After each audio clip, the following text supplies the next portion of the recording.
नमस्कार, रीवा 24 के आज के अंक में आपका स्वागत है। पहले डालते हैं एक नज़र आज की प्रमुख खबरों पर। गुड़ चौराहे में सरहंगों ने खुलेआम लहराई तलवार, पुलिस ने किया मामला दर्ज। 40 से 50 की संख्या में उग्र भीड़ ने दुकानदार के साथ की मारपीट, जमकर की तोड़फोड़। नशा मुक्ति केंद्र के डॉक्टर के साथ छेड़खानी का आरोप लगाकर की गई मारपीट, डॉक्टर की हुई मौत। और संजय गांधी अस्पताल में 3 अज्ञात मरीजों की एक एक कर हुई मौत, प्रबंधन ने खड़े किए हाथ। इन खबरों को आगे हम विस्तार से देखेंगे। गुड़ चौराहे में एक युवक का तलवार लहराते हुए वीडियो वायरल हुआ है। बताया जा रहा है कि घटना के एक दिन पहले आपसी विवाद होने की वजह से झगड़ा हुआ था।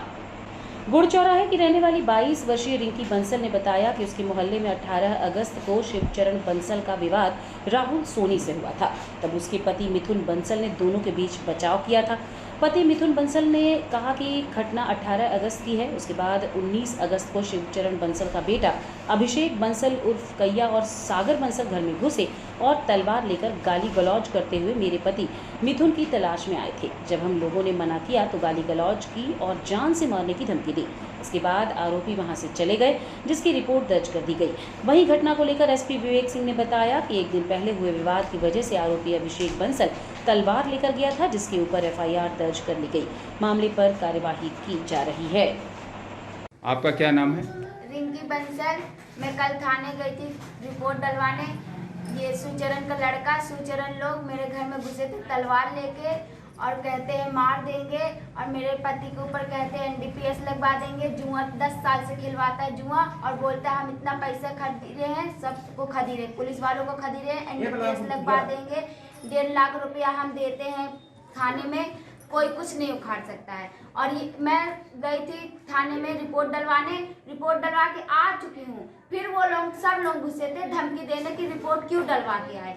इस तरह कहते हैं। हम लोग क्या कहें, हम लोग को इंसाफ चाहिए और कुछ नहीं चाहिए। उनकी वो जो पति को मारने के लगी, मेरे पति को इस तरह धमकी देते हैं, और वो जो जुआ खिलवाते हैं उनका जुआ धंधा बंद हो, फोरेक्स बेचते हैं वो सब बंद हो, और हम लोगों को सुकून से रहने दें। तो क्या पुलिस वाले कुछ नहीं किए? पुलिस वाले कुछ भी नहीं करने आए हैं। हम लोग रिपोर्ट भी डाल चुके हैं।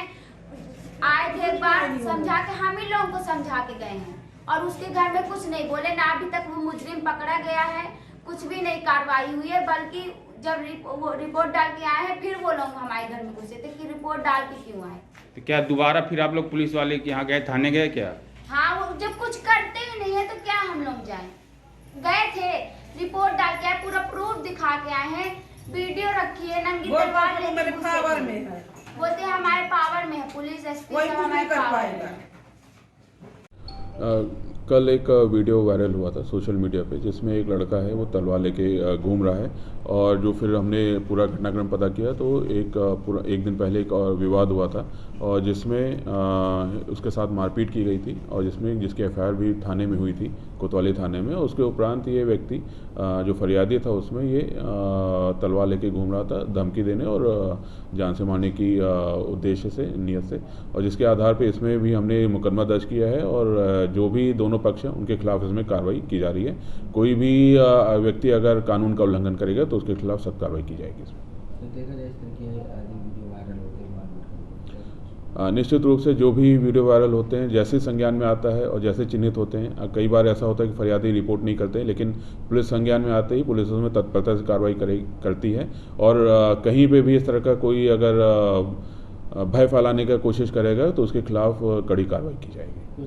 गुड़ चौराहे में आक्रोशित भीड़ में एक दुकान पर जमकर तोड़फोड़ की, साथ ही दुकान मालिक और उसके परिजनों को भी पीटा है। बीते दिन गुड़ चौराहे से एक चौंका देने वाला मामला प्रकाश में आया है। पीड़ित राजकिशोर वर्मा ने बताया कि उनकी दुकान में कुछ लोग घुसे और तोड़फोड़ की, उसके बाद उनके साथ मारपीट की, साथ ही दुकान का सामान भी ले गए। वहीं राजकिशोर की बहन उषा कुशवाहा ने बताया कि वो समझ ही नहीं पाई। लगभग 40 से 50 की संख्या में आरोपी आए और किसी को ढूंढते हुए दुकान में घुसे। जब मना किया तो मेरे साथ और पूरे परिवार के साथ मारपीट की है। एसपी ने मामले को संज्ञान में लेते हुए संबंधितों के थाने में दर्ज करा दिया गया है और संदिग्धों को बंद भी किया गया है। बताया जा रहा है कि आरोपी नया तालाब के आसपास के रहने वाले हैं। घटना का मूल कारण खबर लिखे जाने तक स्पष्ट नहीं हो पाया था। हाँ, अरे ये लोग झगड़ा कर रहे थे तो हम देखे तो और लड़का किसको मार रहे हैं, आए देखे तो मारना शुरू कर दिए। इसको किनारे भैया हाँ यहाँ कोई नहीं है, कोई नहीं, जबरदस्ती हाथ निकालो उसको है हम कर कोई नहीं है, जबरदस्ती हमको बाल पकड़ खींच खींच के मारने लगे।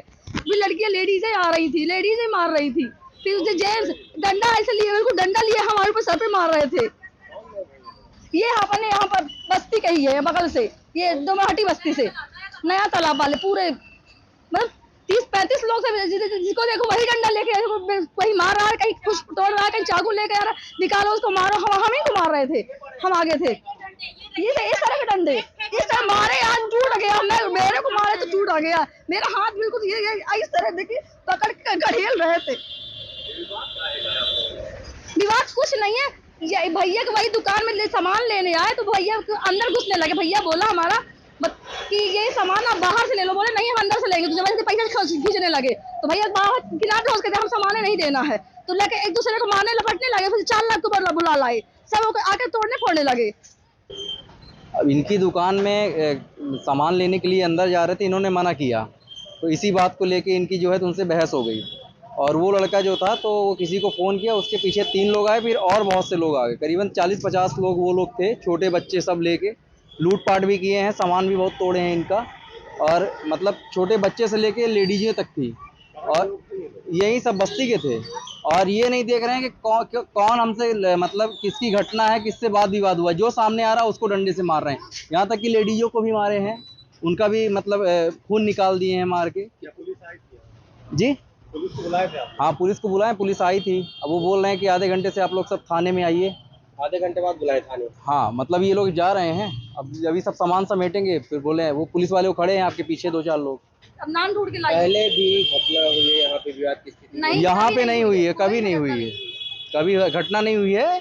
अब वो ये यहाँ क्या है कि सामान हमारे यहाँ से भी जाता था, ऐसा कभी ऐसा हुआ नहीं। अभी है, अब ये है कि अब अचानक इन लोगों का क्या बातचीत हो गई, मैं नीचे आया तो उन लोगों की बहस हो रही थी।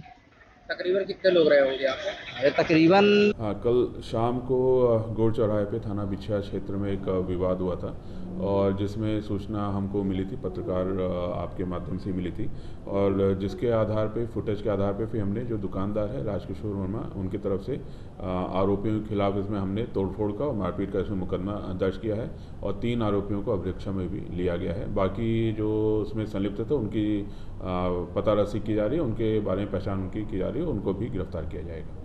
क्या कुछ भी बहुत ही ऐसा अभी पहले तो ये बताया जाता है कि कुछ किसी के साथ छेड़छाड़ का विवाद था, लेकिन जो पुलिस ने तस्दीकी की तो ऐसा कुछ नहीं पाया गया, और साधारण से छोटी बात पे ही वहाँ पे विवाद हुआ, और इसके बाद उन्होंने कुछ लड़के जो गए थे उन्होंने बाकी अपने परिजन और मोहल्ले के लोगों को धारदार हथियार और लाठी डंडों के साथ मारपीट के संबंध में पीड़ितों ने आज पुलिस अधीक्षक से उचित कार्यवाही करने की गुहार लगाई है। बिछिया के रहने वाले जीशान खान और सुनैन खान ने बताया कि सारिक खान, जैद खान, अरबाज खान और समीर खान, जो सभी बिछिया के रहने वाले हैं, उनके साथ 19 सितंबर को जमकर मारपीट की गई। उसने बताया कि जब वो अपने घर अपने दोस्त की मुंहबोली बहन के साथ राखी बंधवाने के लिए जा रहा था, तभी आरोपियों ने उसे रोककर मारपीट की है। जीशान ने बताया कि आरोपियों से उनका पहले का विवाद है, सभी आरोपी अपराधी किस्म के हैं और शराब के लिए पैसे मांग रहे थे। मना करने पर नाराज हो गए और मारपीट की थी। इसके बाद 19 तारीख को फिर से मारपीट की है। आरोपी पहले उन्हें जगन्नाथ मंदिर ले गए, जहां उनके साथ मारपीट की। जब पुजारी ने मारपीट का विरोध किया तो उन्हें भी धमकाने लगे। उसके बाद उन्हें उठाकर सगमनिया जंगल ले गए, वहां लात, भूसों, बेल्ट, डंडे और कट्टे की बट से मारपीट की, जिसकी शिकायत बिछिया थाने में दर्ज करने गए तो मनमानी रिपोर्ट लिखी गई। इसलिए उचित कार्यवाही के लिए आज पुलिस अधीक्षक से मिले हैं, जिन्होंने आश्वासन दिया है। 2:30 बजे हमारे घर से हमारे दोस्त सुनैन खान को सारिक खान, जैद खान, समीर खान, अरबाज खान बुलाएं और हथियार रख दिए, और रखने के बाद जबरन बाइक में बैठाने लगे। जब आवाज़ दिया मेरा दोस्त तो हम दौड़ के गए, और जाने के बाद वो लोग भी हथियार हमारे सर पे कट्टा रख दिए थे, और हम लोग को जबरन लेके गए जगन्नाथ के मंदिर। वहाँ हम दोनों को मारे, और मारने के बाद क्या हुआ कि वहाँ के पुजारी जब विरोध करने लगे तो पुजारी को भी धमकी दिए मारने के लिए, और फिर वहाँ से हम लोग को हथियार रख के सर पे ले गए सगमनिया, और सगमनिया में हम लोग को बेहद मारे, डंडों से मारे, कट्टा की बट से मारे। ये निशान कट्टा के बट से मारे हैं, गाल पे मारे हैं, कान पे मारे हैं, और डंडे से मारे हैं, कमर पे लगा है, पाँव में लगा है और सर पे चाकू मारने का प्रयास किए हैं तो ये अंगूठा में लग गया है। किस चीज को लेके विवाद हुआ था? ये पुरानी दुश्मनी थी हम लोग की। दारू पीने के लिए पैसे मांग रहे थे तो हम लोग ना ही करते थे कि हम लोग के पास पैसे नहीं रहते हैं, हम लोग आपको नहीं देंगे पैसे। तो उसी मैटर पे, दारू पीने के मैटर पे मारपीट हुई है। तो आप लोगों की पहचान के हैं? नहीं, हम लोग के पहचान के नहीं है, मोहल्ले के हैं और हम लोग पढ़ने लिखने वाले बच्चे हैं और वो लोग अपराधी हैं। 307 का भी वो अपराधी है शारिक खान। पिछले साल पार्किंग में पिछले साल पार्किंग में 307 किए थे गार्ड के साथ संजय गांधी में। पुलिस क्या करिए? पुलिस जब हम लोग कल वो रिपोर्ट लिखवाए थे तो मुंशी साहब जो रिपोर्ट हम लोग लिखवाए थे वो नहीं लिख रहे थे, अपने मन की रिपोर्ट लिख रहे थे। हम लोग कट्टे के बट को बताए थे तो वो बेल्ट से और तमाचे से लिखवा रहे थे। और चाकू कोई रिपोर्ट नहीं लिखी गई है, न कट्टे के लिखा गया है रिपोर्ट में। अब हम लोग ये चाहते हैं, कार्रवाई चाहते हैं, उच्च कार्रवाई चाहते हैं। क्या नाम है आपका? मोहम्मद जिसान खान। महाराष्ट्र में चिकित्सक के साथ हुई दुष्कर्म और हत्या को लेकर रीवा में चिकित्सकों का विरोध जारी है। ऐसे में कई सामाजिक संगठनों ने इसका समर्थन किया है और बड़े आंदोलन की चेतावनी दी है। पश्चिम बंगाल के आरजी मेडिकल कॉलेज के सेमिनार हॉल में 9 अगस्त को एक महिला चिकित्सक के साथ हुए दुष्कर्म में और हत्या की घटना को लेकर अब रीवा में बड़े आंदोलन की तैयारी की जा रही है। इस आंदोलन में शामिल होने के लिए आज कई सामाजिक संगठनों ने संजय गांधी अस्पताल पहुंचकर चिकित्सकों को अपना समर्थन दिया है। अंतर्राष्ट्रीय अधिवक्ता संघर्ष समिति के साथ पटवारी संगठन एवं कई छात्र संगठन अब महिला चिकित्सक के लिए न्याय की मांग को लेकर सड़क पर उतर चुके हैं और उग्र आंदोलन की तैयारी कर रहे हैं। लगभग सभी संगठनों का कहना है कि अपराधियों को फांसी के फंदे तक पहुंचाया जाए ताकि इस निर्णय से देश में आने वाली घटनाओं में रोक लगे। मानवीय दरिंदगी भरा जितनी निंदा की जाए वो कम है। अत्यधिक घोर निंदनीय कृत्य है ये। संसार की आधी आबादी जिसको कहते हैं नारी, जो नारायणी है, अपने समस्त रूपों में, माँ, बहन, बेटी, पत्नी, सब रूपों में वो पूजनीय है, वंदनीय है, नमनीय है।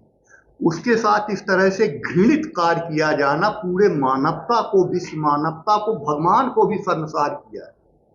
ये अंतर्राष्ट्रीय अधिवक्ता दिवस संघर्ष परिषद और सरपंच महापरिषद और जो हमारे साथ जो जुड़े सामाजिक संगठन हैं उनकी तरफ से मैं इसकी घोर निंदा करता हूं और सरकार से जो उस स्थान पर बैठे हैं जिनकी जिम्मेदारी है कि सुरक्षा दे। डॉक्टर क्या है? डॉक्टर पृथ्वी पर साक्षात देवता हैं, जीवन की, जिंदगी की आखिरी आशा हैं। उनसे पूछिए जो इस अस्पताल में जिनके मरीज एडमिट हैं, उनसे पूछिए वो किस तरह से डॉक्टरों को देख रहे हैं, उनके ऊपर कितने डिपेंड हैं। ऐसे डॉक्टरों को अगर हम सुरक्षा नहीं देंगे कार्यस्थल पर, उनके गृह पे, उनके निवास पे, तो कल को स्थिति हो जाएगी कोई भी डॉक्टर हम लोगों ने हमारा जो IMA का हेडक्वार्टर है नेशनल, इसने भी आह्वान किया था और एमएमओ ने, हमारा जो जुड़ा एसोसिएशन ने भी आह्वान किया था। तो हम लोगों ने एक मेगा रैली का आयोजन किया था जो कलकत्ता में जो इतना बड़ी घटना हुई है। तो हम लोगों की रैली में हमने ये पाया है कि बाकी समाज के जो लोग थे हमारी रैली में एक मुख्य दर्शक की तरह थे। तो जबकि हर वर्ग या हर धर्म के लोगों को केवल मुख दर्शन बने नहीं रहना चाहिए, क्योंकि वो केवल वो डॉक्टर ही नहीं थी, वो एक महिला थी। तो हम लोगों ने एज ए डॉक्टर के रूप में उसको लिया हैगा, उसको महिला के रूप में नहीं लिया है। तो हमारा मैसेज यही है, लोगों से अपील यही है कि उसको, हमारी बच्ची थी और वो डॉक्टर कम्युनिटी को बिलोंग करती थी, इसलिए केवल डॉक्टरों का ही जवाबदेही नहीं है कि एक ऐसा प्लेटफॉर्म बनाया जाए जिसमें हम अपना विरोध सेंट्रल गवर्नमेंट तक पहुंचा दें। तो मेरा अनुरोध यही था कि हमारी रैली में जो मुख दर्शक बन के और हमारी रैली को निहार रहे थे, तो मैं चाहता हूं कि हमारे यहाँ के जितने भी NGOs हैं, जो रोटरी क्लब और अन्य जो संजय गांधी अस्पताल में भर्ती 3 अज्ञात मरीजों की एक कर मौत हो गई, जिसे विंध्य के सबसे बड़े अस्पताल प्रबंधन पर अब सवाल खड़े हो रहे हैं। रीवा के संजय गांधी अस्पताल में इंसानियत को शर्मसार कर देने वाली घटना सामने आई है, जहां इंसानों को जानवरों से भी बदतर मौत मिल रही है और ये सब अस्पताल प्रबंधन की जानकारी में हुआ। 10 अगस्त को अस्पताल के आकस्मिक चिकित्सा केंद्र के बाहर 3 व्यक्ति अस्पताल के स्ट्रेचर में कराह रहे थे, जानकारी लेने पर पता चला कि बीमारी के कारण अज्ञात लोग उन्हें छोड़कर चले गए हैं, जिसमें से कुछ 108 एम्बुलेंस की मदद से लाए गए। इस खबर को हमारे चैनल ने प्रमुखता से दिखाया था। इसी दिन एक व्यक्ति ने दम तोड़ दिया, लेकिन 2 व्यक्ति वहीं स्ट्रेचर में शायद अपनी मौत का इंतजार कर रहे थे। 4 दिन बाद दूसरे व्यक्ति की मौत हो जाती है, लेकिन इसके बाद भी किसी को कोई फर्क नहीं पड़ा और आज तीसरे व्यक्ति ने भी दम तोड़ दिया। हालांकि पूरी घटना को लेकर अस्पताल प्रबंधन ये कह रहा था कि उसने इलाज कर दिया है, लेकिन अब आगे की कार्यवाही के लिए कोई सामाजिक संगठन उनकी सेवा कर सकता है। एक ओर अस्पताल प्रबंधन यह कहता नजर आ रहा है कि इलाज के बाद वो आगे क्या कर सकता है, तो दूसरी ओर रीवा के सामाजिक संगठन 2 दर्जन केला लेकर मंदिर और अस्पताल में फोटो सेशन में व्यस्त हैं। देखिए, अगर कोई लावारिश लोग हैं, कोई संस्थाएं अगर यहाँ पे छोड़ के जाती, कोई बीमार होता है तो उसको हम पूरा उचित इलाज देते हैं। उसमें हमारी 24 घंटे इमरजेंसी सेवाएं हैं, हमारे स्वास्थ्यकर्मी हैं और हमारे चिकित्सक हैं, वो लगे हुए हैं। अगर भर्ती भी करते हैं, उनका इलाज भी करते हैं, चाहे लावारिश हो या ना हो। लेकिन अगर कोई अज्ञात लावारिश लोगों को अगर यहाँ पे अस्पताल में छोड़ के जाता है तो मेरे को लगता है कि सामाजिक या संस्थाएं हैं या समाज के लोगों को और ऐसा करके या ऐसे इनके बारे में ऐसे नहीं छोड़ के जाना चाहिए लावारिश लोगों को यहाँ अस्पताल में। और जिम्मेदारी से उनको या तो उनको किसी के सुपुर्द करें या बता के जाएं। और अगर ऐसा है तो हम इसके लिए बात करेंगे कि सामाजिक संस्थाएं या सामाजिक न्याय या ऐसे लोगों के लिए कोई आश्रय स्थल जहाँ पे देखभाल के लिए ऐसे या चिन्हित करेंगे, ऐसी कोई सोशल वर्कर जो इनकी सेवा कर सके, कहीं पे रख सके, उनके लिए स्थान चिन्हित करके कहीं अपने आश्रय स्थल वगैरह में। रीवा के सिविल लाइन थाना अंतर्गत नशा मुक्ति केंद्र में एक चिकित्सक की पीट कर उसकी हत्या कर दी गई। इस संबंध में 4 संदेहियों को गिरफ्तार किया गया है। रीवा के सिविल लाइन थाना क्षेत्र के पद्मधर कॉलोनी में संचालित न्यू संकल्प नशा मुक्ति केंद्र में एक चिकित्सक की पीट कर हत्या कर दी गई। परिजनों का आरोप है कि नशा मुक्ति केंद्र के संचालक नीलेश तिवारी एवं उसके रिश्तेदारों ने मिलकर चिकित्सक के साथ मारपीट की, जिसके बाद उसकी मौत हो गई है। घटना की जानकारी मिलने के बाद वरिष्ठ अधिकारियों के निर्देशन पर सिविल लाइन विश्वविद्यालय और अमैया थाना प्रभारी ने मौके पर पहुंचकर कुछ संदेहियों को गिरफ्तार कर लिया है। घटना के संबंध में अब तक तथ्य सामने आए हैं। उनके अनुसार कृष्णा नगर निवासी रुद्रसेन गुप्ता नशा मुक्ति केंद्र में चिकित्सा का कार्य करते थे। बताया जा रहा है कि आरोपियों के द्वारा चिकित्सक के ऊपर छेड़खानी का आरोप लगाते हुए मारपीट की गई थी। छेड़खानी का मामला सिविल लाइन थाने पहुंचा, लेकिन रुद्रसेन गुप्ता की चोट लगी थी। इसके बाद दोनों पक्षों ने आपस में समझौता किया। घटना के बाद से ही संचालक नीलेश तिवारी एवं उसकी पत्नी फरार हैं। मामले की गंभीरता को देखते हुए पुलिस देर रात तक नशा मुक्ति केंद्र में पहुंची, जहां घटनास्थल को सुरक्षित करते हुए एफएसएल टीम को भी बुलाया गया है। ये असल में नशा मुक्ति केंद्र पे काम करा करते थे पिछले काफ़ी टाइम से। वहीं पे बुला के इनके साथ मारपीट की गई है और उसके बाद कोई अननोन पर्सन द्वारा हॉस्पिटल पे पहुंचाया गया है। उपचार के दौरान यहाँ पे उनकी रात पे डेथ हो गई है। आपको संचालक क्या मिले, क्या बताया? उन लोगों ने कुछ नहीं बताया है। यहीं हॉस्पिटल से किसी ने फ़ोन करा हमारी बहन के फ़ोन पे कि यहाँ पे ये आए हैं और इनके साथ एडमिट करके गया है कोई। जब तक हम लोग आए यहाँ पे इनकी डेथ हो चुकी थी।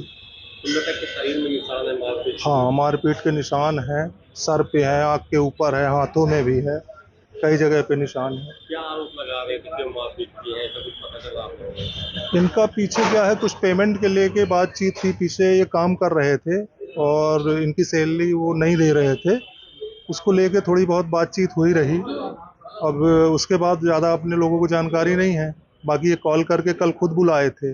एक ये डॉक्टर साहब, डॉक्टर रुद्रसेन गुप्ता, उम्र 53 वर्ष है और ये न्यू संकल्प नशा मुक्ति और पुनर्वास केंद्र में पूर्व कार्यरत थे। कल इनके जहाँ पे कार्यरत थे इनको वहाँ पे बुलाया गया है और वहाँ पे जो जिनका प्रोजेक्ट मैनेजर नीलेश तिवारी जो हैं और जो शशांक तिवारी जो वहाँ डायरेक्टर हैं और 2 अन्य व्यक्ति यानी जिसमें आपके राजकुमार तिवारी और प्रसून तिवारी हैं, इन लोग ने और एक महिला प्रियंका तिवारी, इन लोग ने मिलके इनके साथ मारपीट की है और जिसकी वजह से संभवतः इनकी मृत्यु कल रात में हो गई है। अभी पीएम चल रहा है, एग्जैक्ट कारण कैसे क्या हुआ है पुनः उसको देखा जाएगा। एक संभवतः ऐसा लग रहा है कि जो मारपीट की वजह से कुछ चोटें जो अंदरूनी लगी हैं उसकी वजह से मृत्यु हुई है। इसलिए हमने इसमें पुरानी धारा 302 के अंतर्गत इसमें मामला 5 लोगों के विरुद्ध इसमें पंजीबद्ध किया है। और इसमें से 3 आरोपियों को हमने अभिरक्षा में लिया है, जिसमें प्रसून तिवारी, शशांक तिवारी और प्रियंका तिवारी को हमने अभिरक्षा में लिया है। 2 अन्य अभी फरार हैं। जो घटना का कारण समझ में आ रहा है वो ये है कि जो प्रसून तिवारी और इनकी परिवार है, इनको ये संदेह था कि ये व्यक्ति जो मृतक है ये इनकी वाइफ से बात करता था और कहीं ना कहीं गलत चीज़ें की बात करता था, और उसकी वजह से फिर इन्होंने इसको बुला के मारपीट किया था। और रुकेंगे एक छोटे से विराम के लिए। आप बने रहिए रीवा 24 न्यूज के साथ। हड्डी जोड़ एवं रीढ़ रोग तथा स्त्री रोग एवं प्रसूति रोग का इलाज एक ही छत के नीचे। विघ्नहर्ता hospital and trauma centre, hotel landmark के पास, रतहरा, रीवा। डॉक्टर संतोष सोनी, पूर्व चिकित्सक, बॉम्बे हॉस्पिटल, मुंबई। हड्डी जोड़ एवं रीढ़ रोग विशेषज्ञ, छोटे चीरे एवं दूरबीन विधि द्वारा हाथ तथा पैर की हड्डियों का ऑपरेशन। गठियाबात, जटिल एवं बिगड़े हुए फ्रैक्चर का बेहतर इलाज करते हैं डॉक्टर संतोष सोनी। विघ्नहर्ता हॉस्पिटल ट्रॉमा सेंटर में ही स्त्री एवं प्रसूत रोग विशेषज्ञ डॉक्टर शैलजा सोनी भी उपलब्ध हैं, जिनकी देखरेख में नॉर्मल डिलीवरी, सिजेरियन ऑपरेशन एवं बच्चेदानी से संबंधित ऑपरेशन की बेहतर सुविधा। संतानहीन दंपत्ति तत्काल संपर्क करें। विघ्नहर्ता hospital and trauma centre, hotel landmark के पास, रतहरा, रीवा। सुविधाजनक एवं सफल इलाज हेतु आज ही संपर्क करें। विघ्नहर्ता hospital and trauma centre, hotel landmark के पास, रतहरा, रीवा। मोबाइल नंबर 7828781983 अथवा 8462956774 पर। Pentium point group of institutions BCI, PCI, AICTE नई दिल्ली व उच्च शिक्षा मध्य प्रदेश शासन द्वारा मान्यता प्राप्त तथा APSU रीवा और RGPV भोपाल से संबद्ध Pentium point group of institutions. हमारे यहाँ नियमित पाठ्यक्रमों में law courses BA LLB, LLB, LLM, BCom LLB, BBA LLB, management courses MBA, IT, finance, marketing, HR, BBA, pharmacy courses D pharmacy, B pharmacy. Pharmacy के अलावा BA all group, BBA, BCA, BCom, BSc, CS, PCM, BSc, CPZ, BSc biotech, MSc physics, chemistry, computer science व biotech, MA history, sociology, economics, MCom, MSW, PGDCA उपलब्ध हैं। सन 2002 से लगातार आपकी सेवा में तत्पर Pentium point group of institutions. हमारे यहाँ उपलब्ध सुविधाएं, hi tech infrastructure, highly qualified and experienced faculties, free bus facility for separate boys and girls, 500 computers with high-tech computer lab, AC auditorium, research level biotech lab, free e-library and e-journals।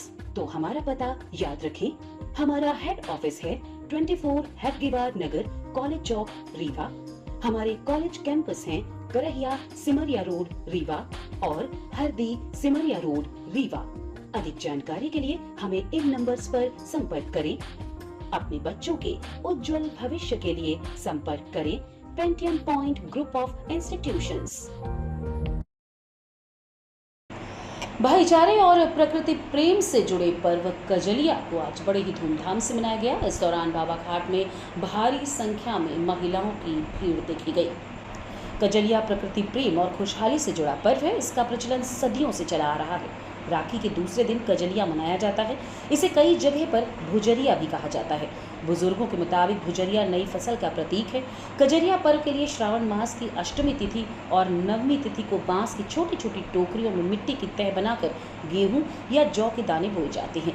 Kajaliya मुख्य रूप से बुंदेलखंड और बघेलखंड में राखी के दूसरे दिन मनाए जाने वाला त्योहार है, जिसमें नागपंचमी के दूसरे दिन खेतों से लाई गई मिट्टी को बर्तनों में भरकर उसमें गेहूं बोए जाते हैं और उन बीजों में रक्षाबंधन के दिन तक गोबर, खाद और पानी दिया जाता है और देखभाल की जाती है। इस पर संबंधित मान्यता के अनुसार इसका प्रचलन राजा आल्हा ऊदल के समय से चला आ रहा है। ये पर्व अच्छी बारिश, अच्छी फसल और जीवन में समृद्धि की कामना से मनाया जाता है। इस दौरान आज बाबा घाट में महिलाओं की भारी भीड़ देखी गई। सभी हर्षोल्लास के साथ एक दूसरे को कजलिया वितरित करती नजर आई।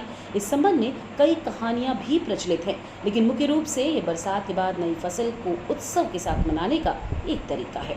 सर्वप्रथम तो आज खजलैया की सभी जनवासियों को बहुत बहुत शुभकामनाएं।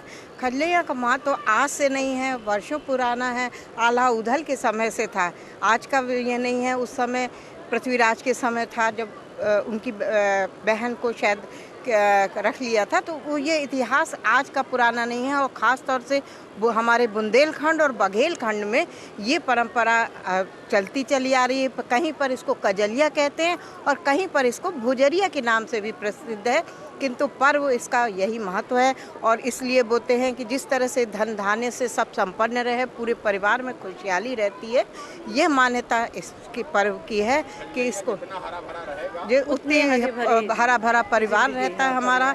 यही शुभकामनाओं के साथ में सभी को पुनः खजलैया की बहुत बहुत शुभकामनाएं। सर, हम लोग खजलैया मनाते हैं ये आपस में प्रेम भाव के लिए, भाईचारे की भावना है। भाईचारे की भावना बढ़े, एक दूसरे से गले मिलते हैं खजलैया दे करके। हम लोग एक दूसरे से गले मिलते हैं खजलैया दे करके। ये हमारी बहुत पुरानी परंपरा है, जो हाँ राजा महाराजाओं के ज़माने से ये परंपरा चल रही है, जो कि अब धीरे धीरे ये ख़त्म हो रही है। लेकिन ऐसे भी कुछ लोग हैं अभी कि हम लोग मनाते आ रहे हैं और हम लोग मनाते ही हैं आपस में। हाँ, आपस में ये भाईचारे की भावना है। आपस में हम लोग गले मिलते हैं, खजलैया देते हैं। आज की खबरों में बस इतना ही। नई खबरों के साथ कल होंगे पुनः उपस्थित। अब दीजिए इजाज़त, नमस्कार।